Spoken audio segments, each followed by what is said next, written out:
Une batterie de voiture électrique ne se remplace pas tous les 5 ans. Capital a affirmé ça apparemment. Oh la honte. Capital a donné la plume à Georges Nurdin, un économiste. Selon lui, la voiture électrique est une grave erreur à plusieurs titres. Le problème, c'est que cet article est truffé d'erreurs. Et font douter des motivations premières de celui-ci. Bon, c'est un vendu des lobbies pétroliers. Voilà. C'est ce qu'ils disent d'ailleurs dans l'article de Frandroid. Dans ce papier qui fait davantage penser à une prise de position financée par le lobby pétrolier qu'à un article journalistique, on trouve de nombreuses imprécisions et erreurs. Et beaucoup de mauvaise foi.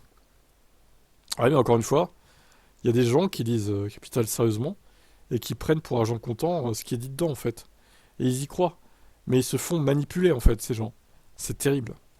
Alors, qu'est-ce qu'il nous a dit? Moi, j'ai pas vu l'article, donc je vais découvrir ça comme vous, je pense. Georges Nurdin nous dit que le prix des voitures électriques se situe entre 33,3 et 67,7% au-dessus des thermiques équivalents. Il est vrai que la parité des prix entre voitures thermiques et électriques ne devrait pas arriver avant 2027 ou 2028, mais si on prend en compte le bonus écologique et surtout le coût plus faible en entretien, alors tout s'inverse. Mais le pire se situe ailleurs, non pas sur le côté anti-chinois primaire d'un Européen qui rejette la faute du réchauffement climatique du côté de l'Asie, oubliant alors que l'immense majorité de ces produits de consommation sont fabriqués là-bas, et que les Européens sont donc aussi responsables de la pollution chinoise. Oubliant aussi qu'on ne peut pas régler le problème du réchauffement climatique en disant que les voitures ou l'avion ne représentent que X% du problème.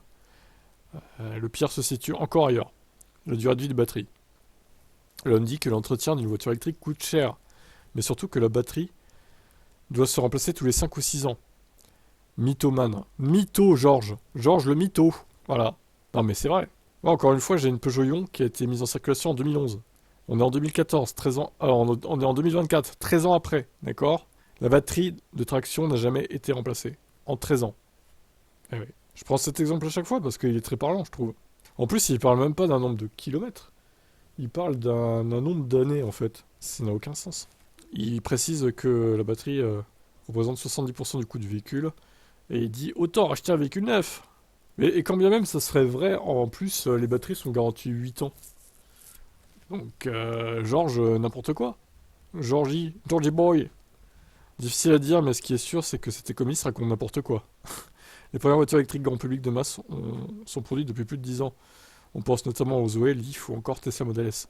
La durée de vie des batteries est largement supérieure à celle des voitures. Alors, il y a déjà eu des changements, bien sûr, de batterie en 5-6 ans, oui, ça a dû arriver. Mais c'est quelque chose de minime, en fait. Faut pas prendre ça comme une généralité, c'est ça le truc. Bon, voilà, bref, de toute façon, on a compris que ce monsieur était financé par les lobbies pétroliers. Et bah, je vous déconseille d'aller voir cet article, qui est un torchon, littéralement. Pourtant, j'ai déjà repris des news de Capital qui étaient pas trop mal, globalement, mais là, c'est pas possible, en fait. C'est un torchon, quoi, littéralement. Et le Nurdin, là, je sais pas ce qu'il cherche à faire, mais soit il est payé par les lobbies pétroliers, soit il est pas payé, mais il raconte n'importe quoi et il fait de la désinformation, quoi. Donc, j'en sais rien. C'est bizarre. Quel est votre avis là-dessus?